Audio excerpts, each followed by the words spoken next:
Selamat pagi Bapak Ibu, saudara-saudara yang diberkati oleh Tuhan. Kembali kita berjumpa dalam kasih Kristus. Sebelum kita memuji Tuhan dan merenungkan firman Tuhan, mari kita berdoa terlebih dahulu. Selamat pagi Bapa di surga. Kami mengucap syukur Tuhan Yesus untuk hari yang baru yang Tuhan berikan dalam kehidupan kami. Sebelum kami memulaikan aktivitas kami Tuhan, kami mau memuji Tuhan, kami mau merenungkan firman Tuhan. Biarlah Tuhan Yesus lewat ini semua kami boleh menyenangkan hati-Mu. Terpujilah karena nama Bapa di surga. Kami akan mulaikan seluruh rangkaian renungan kami pada pagi hari ini dengan mengucap syukur dalam nama Tuhan Yesus Kristus. Haleluya. Amin.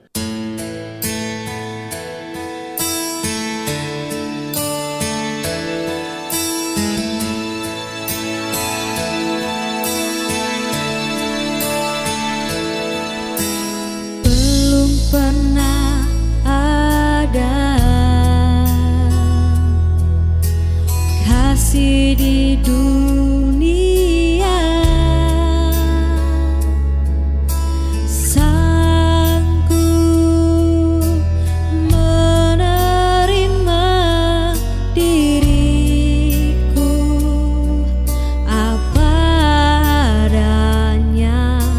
Selain kasih-Mu, Yesus,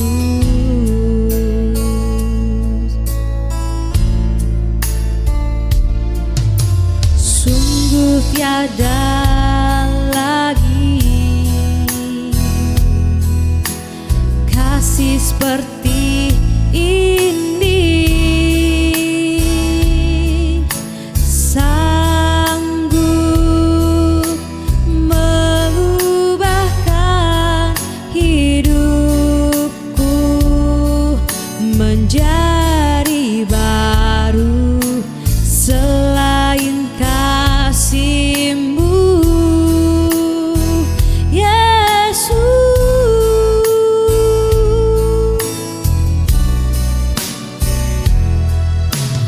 Kau ku kagumi dalam hati. Kasih-Mu tiada duanya. Sampai kini ku akui kasih-Mu tiada duanya.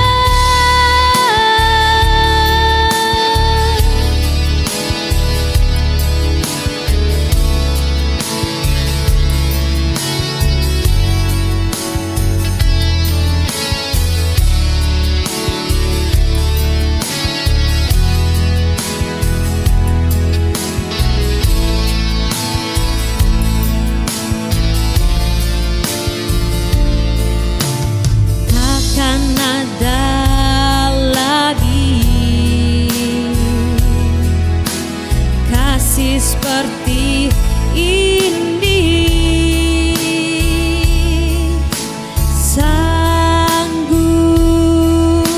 mengubahkan hidupku menjadi baru.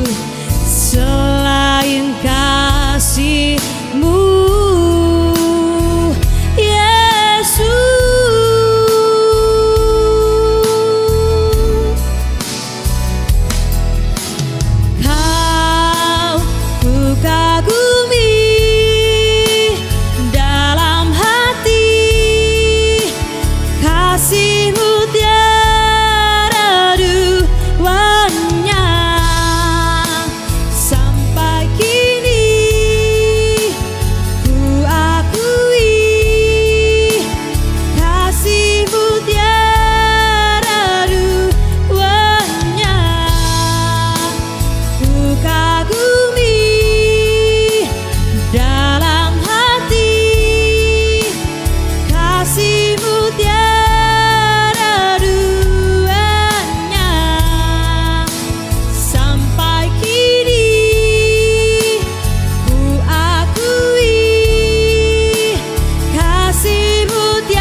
renungan kita pada pagi hari ini bertema kasih karunia. Mari kita buka Efesus pasal 2 ayat yang ke-8. Efesus pasal kedua ayat yang ke-8. Sebab karena kasih karunia kamu diselamatkan oleh iman. Itu bukan hasil usahamu, tetapi pemberian Allah. Karena kasih karunia kamu diselamatkan oleh iman. Balas jasa, upah, gaji, imbalan bukanlah hal yang asing bagi kita. Ketika kita bekerja, tentu kita mengharapkan imbalan. Kita mengharapkan gaji. Konsep take and give dalam arti yang seluas-luasnya merupakan suatu proses yang lumrah dalam kehidupan, baik itu terjadi di lingkungan keluarga, pertemanan, dunia usaha, dan lain sebagainya. Kecenderungan manusia adalah melakukan sesuatu untuk mendapatkan imbalan. Ada balas jasa yang diharapkan. Ketika uang belum dikenal sebagai alat tukar, manusia menerapkan barter. Misalnya, beras ditukar dengan ikan asin, domba ditukar dengan alat-alat pertanian. Ketika kita melakukan sebuah pekerjaan dan menerima upah, itu merupakan hak yang patut kita dapatkan. Kalau kita merasa berhutang budi pada seseorang dan suatu ketika membeli hadiah untuknya, itu pun suatu hal yang wajar. Biasa-biasa saja. Hal-hal semacam itu bukanlah kasih karunia. Kasih karunia adalah anugerah, pemberian dan kemurahan Allah bagi manusia. Allah menyatakan kemurahan dan kasih-Nya melalui kehadiran Yesus Kristus ke dalam dunia. Dia rela mati di kayu salib untuk menebus dan menyelamatkan manusia dari hukuman dosa. Kasih karunia merupakan belas kasihan Allah yang diberikan bukan berdasar perbuatan baik kita. Kasih karunia adalah inisiatif Allah terhadap kita. Sebesar apapun usaha kita untuk mencapai keselamatan, itu tidak akan membuahkan hasil. Allah tidak menyelamatkan manusia berdasarkan perbuatan manusia itu sendiri, melainkan anugerah Allah semata. Kita menjadi orang yang dibenarkan dan berhak mendapat hidup yang kekal. Itu semua adalah hasil kasih karunia Allah. Di dalam Lukas pasal 15 ayat yang ke-11 sampai ke-32, kita bisa melihat contoh kasih karunia. Kisah ini adalah tentang seorang anak bungsu yang berlaku durhaka kepada orang tuanya. Dia meminta warisan ketika ayahnya masih hidup dan pergi memakai warisan itu untuk berfoya-foya.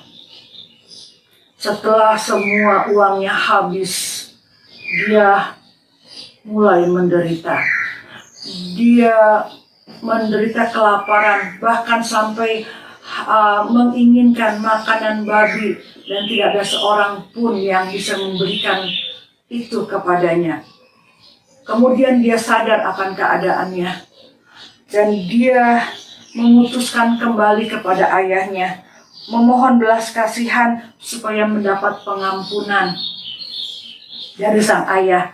Di dalam ayat yang ke-17 dan ke-18 di dalam Lukas pasal 15 kita bisa baca, lalu ia menyadari keadaannya, katanya, betapa banyaknya orang upahan Bapakku yang berlimpah-limpah makanannya, tetapi aku di sini mati kelaparan. Aku akan bangkit dan pergi kepada Bapakku dan berkata kepadanya, Bapa, aku telah berdosa terhadap sorga dan terhadap Bapa. Ayat yang ke-19, aku tidak layak lagi disebutkan anak Bapa. Jadikanlah aku sebagai salah seorang upahan Bapa. Apakah ayahnya mengampuni? Kita tahu cerita ini.